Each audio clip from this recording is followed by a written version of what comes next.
Halo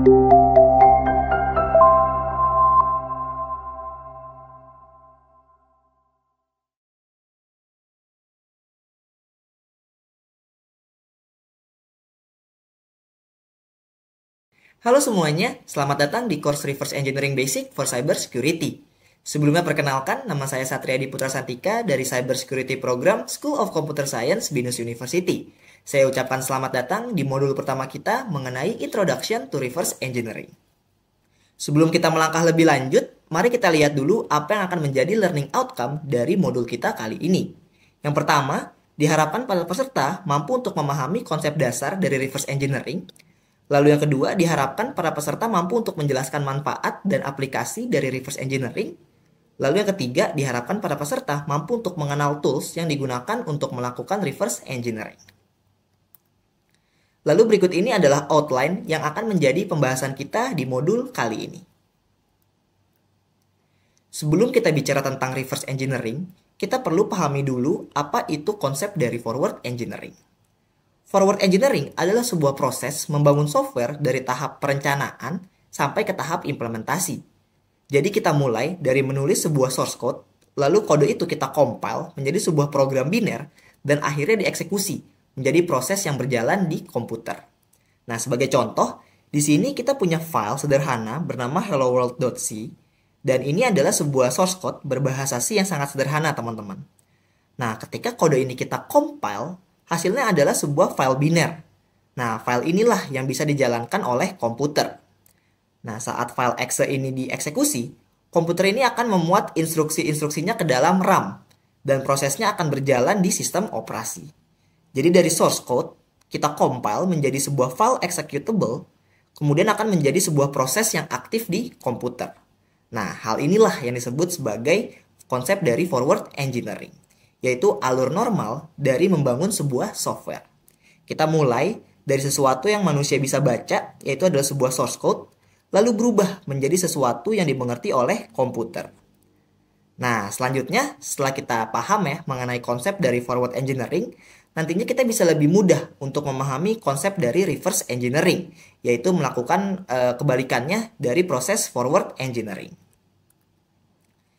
Kalau tadi kita sudah memahami mengenai forward engineering, kita sekarang akan beralih ke proses kebalikannya, yaitu reverse engineering. Nah, reverse engineering atau kadang disebut juga dengan backward engineering atau back engineering adalah sebuah proses di mana suatu objek buatan manusia itu kita bongkar untuk mengungkap desainnya, arsitektur, kode, atau untuk mengekstrak pengetahuan dari objek tersebut. Nah, kalau misalkan di forward engineering, itu kita dari source code, lalu kita compile menjadi sebuah file executable. Nah, pada reverse engineering, itu kita melakukan proses yang sebaliknya, teman-teman. Nah, misalnya, di sini kita punya file helloworld.exe, yaitu sebuah program biner yang sudah jadi. Nah, lalu dengan proses disassemble, kita bisa mengubah file biner ini menjadi sebuah kode assembly language, teman-teman. Yaitu bahasa tingkat rendah yang lebih dekat ke instruksi mesin. Nah, lalu dengan teknik tertentu, kita bisa melakukan decompile untuk mendapatkan bentuk dari pseudocode-nya. Nah, pseudocode ini tentu saja lebih mudah dibaca oleh manusia, karena strukturnya mirip dengan kode sumber aslinya.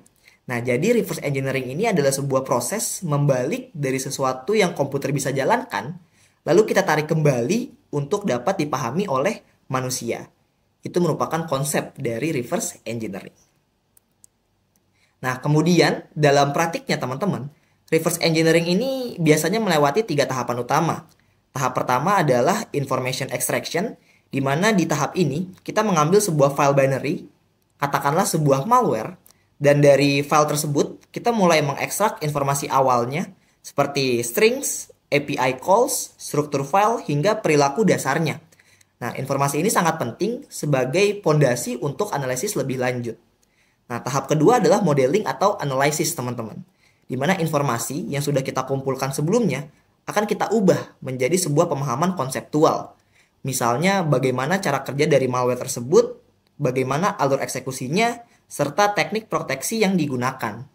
Nah, tahap ini bisa dibilang sebagai inti dari reverse engineering. Karena disinilah kita benar-benar mencoba untuk memahami logika di balik sebuah program atau software. Nah, lalu yang ketiga adalah review atau validation. Nah, di tahap ini pemahaman kita itu diuji kembali, bisa lewat debugging, sandboxing, atau pembuatan POC ya, atau proof of concept dari exploit atau patch. Nah, tujuannya adalah untuk memastikan bahwa analisis yang kita lakukan itu sudah benar dan bisa dipertanggungjawabkan, teman-teman. Nah, jadi melalui ketiga tahapan ini, teman-teman ya, dari mulai information extraction, modeling atau analysis, lalu ada review atau validation. Di sini kita bisa benar-benar memahami suatu program meskipun kita tidak memiliki source code-nya. Jadi itu adalah tiga tahapan dasar dari reverse engineering. Nah, lalu pertanyaan yang sering muncul adalah kenapa sih reverse engineering itu penting untuk dilakukan? Nah, di sini saya merangkum setidaknya ada 4 alasan utama. Yang pertama adalah memahami dan meningkatkan sistem. Nah, di mana reverse engineering ini memudahkan developers untuk memahami operasi hardware atau sebuah software ya, yang memungkinkan mereka untuk melakukan sebuah penyesuaian, perubahan, atau peningkatan, sehingga sistemnya itu bisa berjalan lebih optimal. Nah, lalu yang kedua adalah menemukan kelemahan keamanan. Nah, di mana para ahli ini dapat mengidentifikasi sebuah kelemahan atau sebuah celah keamanan yang mungkin dimanfaatkan oleh penyerang atau hacker. Nah, di sini para ahli ini memperoleh sebuah pengetahuan yang sangat penting untuk meningkatkan protokol keamanan cyber. Nah, lalu yang ketiga, untuk analisis dan pertahanan malware. Nah, reverse engineering ini memungkinkan kita untuk memahami cara kerja malware. Nah, dengan begitu kita bisa menciptakan sebuah langkah-langkah pencegahan dan perlindungan yang lebih efektif, sehingga sistem bisa lebih aman dari serangan cyber. Nah, dan lalu yang keempat adalah untuk pemeliharaan dan pembaruan software. Nah, di mana dari reverse engineering ini memudahkan dalam pembuatan patch atau update yang didasarkan pada kelemahan yang kita temukan. Nah, dari sini memastikan bahwa keamanan itu tetap terjaga sekaligus menjaga sebuah fungsionalitas dari software yang kita gunakan.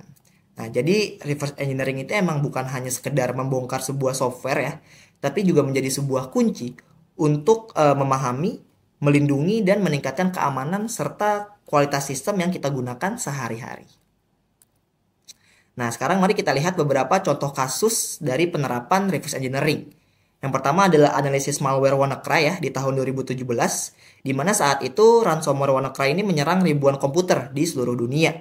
Nah, di sini reverse engineering digunakan untuk menganalisis bagaimana malware ini bekerja, bagaimana cara penyebarannya ya, dan dari situ para ahli bisa mengembangkan sebuah solusi untuk pemulihan data yang terlanjur terenkripsi, teman-teman ya. Nah, yang kedua adalah pembobolan data Equifax di tahun 2017. Equifax ini adalah sebuah perusahaan kredit yang cukup besar dan mengalami kebocoran data yang mengekspos jutaan data penggunanya. Dan melalui reverse engineering ini, para peneliti dapat meneliti teknik yang dipakai oleh si hacker tersebut. Dan hasilnya digunakan untuk memperbaiki kelemahan keamanan, sekaligus mencegah agar serangan serupa itu tidak terjadi lagi. Nah, dan lalu yang ketiga adalah analisis firmware dari perangkat IoT ya. Banyak perangkat IoT itu ternyata memiliki sebuah firmware dengan celah keamanan, teman-teman. Dan para peneliti ini melakukan sebuah reverse engineering untuk menemukan kelemahan tersebut, lalu mengusulkan perbaikan demi meningkatkan keamanan dari perangkat IoT. Nah, dari ketiga contoh ini, kita bisa melihat bahwa reverse engineering ini bukan hanya sekedar teori, tapi memang betul-betul diterapkan untuk menghadapi ancaman nyata, memperbaiki sistem, dan juga meningkatkan keamanan teknologi yang akan kita gunakan sehari-hari. Jadi, reverse engineering sangat penting dan berguna dalam kehidupan nyata. Nah, kemudian untuk mendukung proses reverse engineering, ada banyak tools yang bisa kita gunakan, teman-teman. Nah, di slide ini saya akan memperkenalkan 5 tools yang saya rasa cukup populer ya. Ya, yang pertama di sini ada IDA Free atau IDA Pro ya, teman-teman ya. Nah, aplikasi ini adalah sebuah disassembler interaktif yang sangat populer dan banyak digunakan oleh para ahli reverse engineering. Nah, lalu yang kedua adalah Ghidra. Ghidra ini dikembangkan oleh National Security Agency yang dirilis sebagai open source, teman-teman ya. Jadi siapa saja boleh menggunakan dan gratis. Lalu yang ketiga adalah Oli DBG. Nah, ini adalah sebuah debugger yang sering digunakan untuk analisis dinamika program, khususnya di sistem operasi Windows. Nah, selanjutnya ada Radare 2. Radare 2 ini adalah sebuah framework reverse engineering yang sangat powerful, di mana ia mendukung berbagai arsitektur prosesor dan format file ya, teman-teman, sehingga sangat fleksibel untuk banyak kebutuhan analisis. Nah, lalu yang terakhir ada Binary Ninja. Alat ini merupakan disassembler sekaligus decompiler yang dirancang dengan antarmuka yang sangat intuitif. Nah, Nah, jadi dari berbagai tools ini akan menjadi sebuah senjata utama ya bagi seorang reverse engineering, di mana masing-masing itu punya keunggulan sendiri dan biasanya dipilih sesuai dengan kebutuhan analisisnya. Nah, kemudian di antara banyak tools yang ada, pada course ini kita akan fokus dengan menggunakan tools IDA Free. IDA ini adalah singkatan dari Interactive Disassembler, di mana ini adalah salah satu tools yang paling terkenal dan canggih untuk melakukan reverse engineering pada binary code. Di mana pada banyak analisis malware maupun security researcher gitu ya, banyak menggunakan IDA untuk memahami bagaimana sebuah program itu bekerja hanya dari bentuk binernya. Dan tentu saja versi gratis ini ya, itu bisa memiliki beberapa kelebihan, yaitu bisa digunakan tentu saja gratis, kemudian tersedia debugger lokal, kemudian di compiler via cloud ya, harus terhubung dengan internet, lalu visualisasi alur eksekusi program, dan kemudian IDA Free ini cukup ramah untuk seorang pemula. Nah, namun tentu saja karena free, terdapat beberapa keterbatasan seperti fitur decompilernya yang sangat terbatas, kemudian tidak mendukung remote debugging, kemudian arsitektur yang didukung juga tidak sebanyak dari versi Pro-nya, dan kurang fleksibel jika berhadapan dengan kode yang sudah di obfuscate ya, atau sudah di encrypt gitu. Nah, meskipun begitu teman-teman ya, IDA Free ini tetap sangat powerful untuk belajar dasar-dasar reverse engineering, dan IDA Free inilah yang akan kita gunakan di course kita kali ini. Nah, supaya lebih familiar, di sini akan kita kenalkan ya secara singkat tampilan utama dari IDA Free. Nah, di sini kita lihat ya tampilan utama dari IDA Free ini. Ada navigation bar di atas untuk melihat posisi code dalam keseluruhan program. Lalu di sebelah kiri ini ada function list, berisi daftar fungsi yang bisa kita pilih dan kita lihat. Lalu ada disassemble view, itu tempat kita untuk melihat instruksi assemble dari sebuah program ya, atau dari sebuah binary file. Lalu yang terakhir ada graph view, yang menampilkan alur eksekusi program dalam bentuk diagram. Nah, jadi 4 bagian ini adalah sebuah komponen utama ya, yang akan sering kita gunakan nantinya dalam melakukan analisis dengan IDA Free. Terakhir, berikut ini adalah referensi yang digunakan untuk modul kali ini. Baik teman-teman, itu tadi adalah pembahasan kita di modul pertama mengenai Introduction to Reverse Engineering. Pada modul pertama kita kali ini, kita sudah membahas mengenai konsep dasar dari reverse engineering, tujuannya, contoh kasus nyata, hingga tools yang digunakan, khususnya IDA Free yang akan kita gunakan untuk course kali ini. Di modul selanjutnya kita akan membahas hal yang lebih teknis, yaitu Technical Foundation of Reverse Engineering. Terima kasih teman-teman sudah menonton modul ini. Sampai jumpa di modul selanjutnya.